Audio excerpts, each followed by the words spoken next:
ইন্নাল হামদালিল্লাহ নাহমাদুহু ওয়া নুসাল্লি আলা রাসূলিহিল কারীম আম্মা বাদ। আল্লাহ পাকের নিকট লাখো কোটি শুকরিয়া যে মহান আল্লাহ তাআলা আমাদেরকে পবিত্র শুক্রবার জুমা নামাজ আদায় করার জন্য মসজিদে আসার মতো তৌফিক দান করেছেন। এই জন্য মহান আল্লাহর নিকট শুকরিয়া আদায় করি আলহামদুলিল্লাহ। আজ জমাদিউ সানি মাসের তৃতীয় শুক্রবার 21 তারিখ। আমরা মুসলমান, আমাদের কাছে এই মসজিদ আমাদের জানের চেয়েও দামি। কি বলেন? এই মসজিদের প্রতি যার মহব্বত থাকবে না সে নিজেকে মুসলমান বলে ঘোষণা দিতে পারবে না। এই মসজিদ আমাদের জানের চেয়েও দামি। কিন্তু আজ থেকে 33 বছর আগে ভারতের অযোধ্যায় বাবরি মসজিদকে শিবসেনা কট্টর হিন্দুপন্থীরা এই মসজিদকে মসজিদকে ভেঙে দেয়। শুধু মসজিদকে ভেঙেই ফেলে নাই, সেখানে তারা মন্দির বানাইছে। বলেন নাউজুবিল্লাহ। এই মন্দির বানানোর কারণে, এই মসজিদ ভেঙে ফেলার কারণে 2-3 হাজার মুসলমান সেখানে জীবন দিয়েছে। শুধু ভারতে এটা দাঙ্গা ছড়ায় পড়ে নাই, বিভিন্ন দেশে দাঙ্গা ছড়িয়ে পড়ছিল। সে আজ থেকে 33 বছর আগের কথা। কিন্তু মানুষ কিন্তু ভুলে নাই, এই মসজিদ যে ভেঙে ফেলছে এই কষ্ট কিন্তু মুসলমান ভুলতে পারে না। মসজিদ ভাঙ্গা এটা মুমিনের হৃদয় ভেঙে যায়। ভারতের মুসলমানরা চেষ্টা করে পারে না সেটা প্রতিহত করতে। কিন্তু 33 বছর পর, আজ থেকে 33 বছর আগে 6 ডিসেম্বরের 6 তারিখে মসজিদটা ভাঙছিল। এই গত 6 তারিখে পশ্চিমবঙ্গের মুর্শিদাবাদ রেজিনগরে একটা মসজিদ নির্মাণের চিন্তা ভাবনা করে, যেটা বাবরি মসজিদ নামে তার নামকরণ করছে।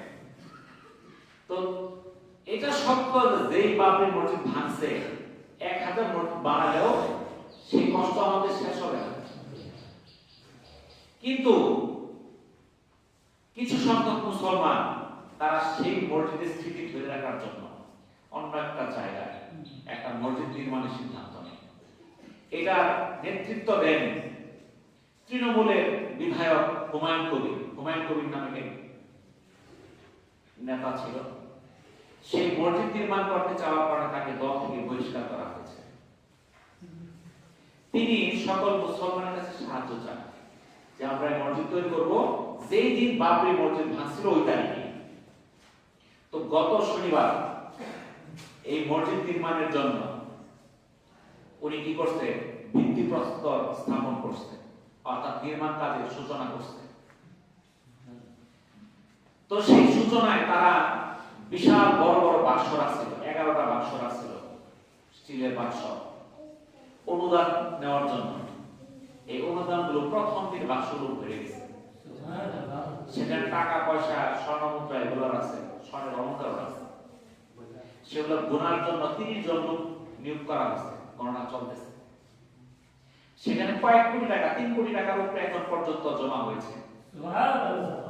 শুধু তাই না, মানুষ দূর দূরান্ত থেকে ইট নিয়ে আসতেছে। আপনারা হয়তো টিভির মধ্যে দেখছেন, ইট নিয়ে আসতেছে, কেউ বালি নিয়ে আসতেছে, কেউ সিমেন্ট নিয়ে আসতেছে, কেউ রড নিয়ে আসতেছে। কোন কোন ব্যক্তি 2টা ইট নিয়ে এসে 300 মাইল দূর থেকে, তার মহাব্বত 300 মাইল দূর থেকে আসছে 2টা ইট দেওয়ার জন্য। আসলে আপনার মনে করবেন 2টা ইট দিয়ে কি হবো, 2টা ইট দিয়ে কি হবো, এটা মনে করতেছি আমরা। এখন ধরেন আমরা সবাই যখন কালেকশন করি তখন 100-1000 কোটি টাকা ইট উঠে বাঁচতে। যদি বলে না ভর্তি গ্রামের প্রত্যেকে একটা করে ইট দেবো, তাহলে ইট উঠবো 10,000। প্রত্যেকে যে একটা করে দেয় তাও 10,000। তো ওইখানে কিন্তু কোনো মুসলমান বাকি নাই। কেউ 10টা, কেউ 5টা, কেউ 50টা, কেউ আপনার ওই যে লরি গাড়ি দিয়ে নিয়ে আসতেছে 1000-2000। ইটের বিশাল স্তূপ করে গেছে, ইটের অভাব নাই। মানে মসজিদের নির্মাণ করার জন্য ইটা কিনতে হবে না, টাকার বাইরে ইট আসছে। কেউ দেখা গেছে 2টা রড নিয়ে আসছে, কেউ 1 ট্রাক বালু নিয়ে আসছে, কেউ টাকা দিতেছে। এক ব্যক্তি নাম প্রকাশ করার ইচ্ছুক, সে 1,80,00,000 কোটি টাকা দিতে রাজি হয়েছে। তার নির্মাণ ব্যয় করছে যে 300 কোটি টাকা লাগবে সেই মসজিদটা নির্মাণে। 1 ব্যক্তি আসে সেটা বুঝতে পারছেন? তাহলে মুসলমানরা জান্নাত ক্রয় করার জন্য দুনিয়ার টাকাকে মূল্য দেয় না। সেখানে সেই শনিবারে 40,000 লোকের খাবারের আয়োজন করা হয়েছে। এই যে বাবরি মসজিদ আমাদের মুসলমানদের হৃদয় স্পন্দন, এই বাবরি মসজিদের প্রেক্ষাপটটা 16 শতকে, আজ থেকে 500 বছর আগে মুঘল সেনাপতি মীর বাকি এই বাবরি মসজিদ নির্মাণ করেছিলেন। এটা বিবাদের সূত্রপাত কবে হয়? এটা 1980 সালে তৈরি করা হয়েছে। আর 500 বছর আগে, এই 20-40 বছর আগে 1980 সালে হিন্দু পরিষদ এবং কট্টরপন্থী হিন্দুরা দাবি করতে থাকে এখানে আগে রাম মন্দির ছিল। এই অপবাদ দেওয়া শুরু করলো, যার কোনো প্রমাণ কেউ দিতে পারে নাই। সেখানে যে মন্দির ছিল তার কোনো প্রমাণ নাই, প্রত্নতাত্ত্বিক কোনো প্রমাণ নাই। তারা দাবি করে সেখানে মসজিদের জায়গা, যেহেতু সেটা আগে মন্দির ছিল, তারা ভেঙে দিল।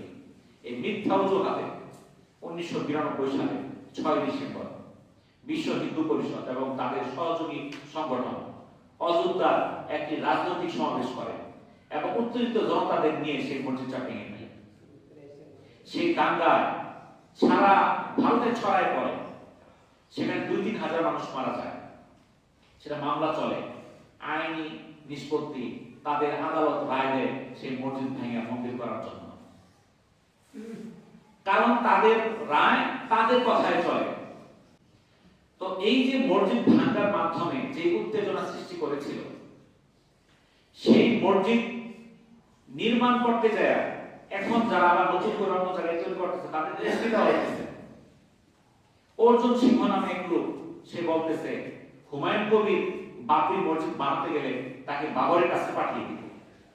মানে হুমায়ুন কবির কারা, যে এখন এই মসজিদ নির্মাণের নেতৃত্ব দিতেছে, যে নেতৃত্ব দিতেছে তাকে কোথায় পাঠাবে? বাবরের কাছে। মানে বাবর বলে গেছে আরো পাঠাই দিবে বড়কালে, এই হলে রাখবে না। বুঝতে পারছেন? সেই মসজিদ নেতৃত্ব দেওয়ার কারণে তাকে দল থেকে বহিষ্কার করা হয়েছে। এই মসজিদ যারা ভাঙছিল, এই ভাঙার পরিণাম কিন্তু প্রত্যেকেই পাইছে। এই মসজিদের মিম্বরে উঠা প্রথমে যে মিনারটা ভাঙছিল বলবীর সিং, এই বলবীর সিং ভাঙা শুরু করছিল তার সঙ্গী সাথীদের নিয়ে। সে সাবল চালায়া নেতৃত্ব দিয়েছিল বাবরি মসজিদ ভাঙার জন্য। তাহলে এই বলবীর সিং, আরেকজন ছিল তার সঙ্গী, নাম হল যোগেন্দ্র পাল। এদেরকে হিন্দু সমাজ পুরস্কার দিচ্ছে, সংবর্ধনা দিচ্ছে, মসজিদ ভাঙার পুরস্কার সংবর্ধনা দিচ্ছে।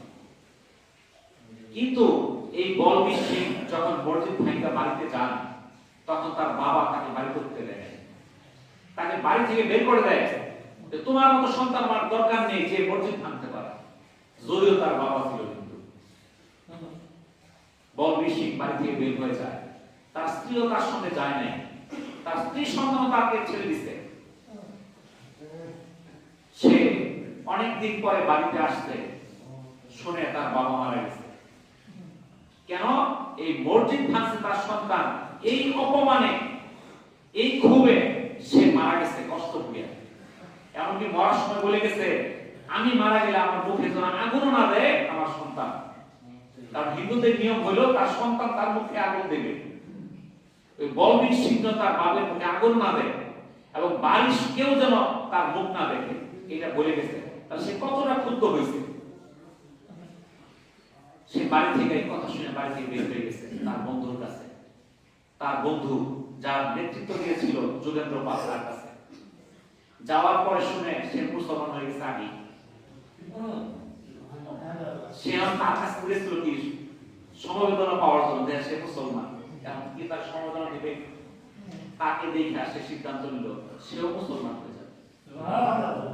তো সেও মুসলমান হয়ে গেল, কালেমা পড়ে আলেমের কাছে যায় এবং সে ঘোষণা দিল, আমি একটা মসজিদ বানাচ্ছি, আমার হাত দ্বারা আমি 100 মসজিদ নির্মাণ করব।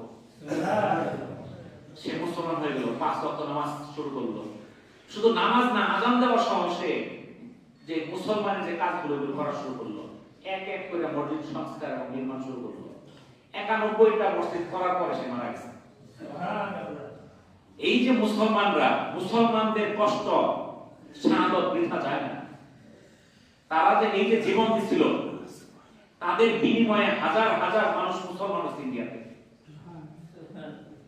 বিশ্বের মধ্যে সবচেয়ে বেশি মুসলমানের দেশ ইন্দোনেশিয়া, তারপরে ভারত। আশা করা যাইতেছে বিশ্বের মধ্যে সবচেয়ে বেশি মুসলমান ভারতেই হবে। যতই হিন্দু নাস্তিকবাদ যারা আছে, তারা যতই মুসলমানকে অবনীত করতে চাইবে, ততই এদের উন্নতি হবে, অবনতি হবে না। কারণ যদি মুসলমানের ঈমান চেতনা থাকে, এদেরকে কেউ পরাজিত করতে পারবে না। ইনশাআল্লাহ আমাদের বাবরি মসজিদে আমরা ইনশাআল্লাহ এক সময় বাবরি মসজিদ নির্মাণ করব। মসজিদের জায়গায় হবে, এটাই আমরা দোয়া করি, আল্লাহর কাছে সাহায্য চাই। আল্লাহ তাআলা তৌফিক দান করুন। আমিন। ওয়া আখিরু দাওয়ানা আলহামদুলিল্লাহি রাব্বিল আলামিন। আসসালামু আলাইকুম ওয়া রাহমাতুল্লাহি ওয়া বারাকাতুহু।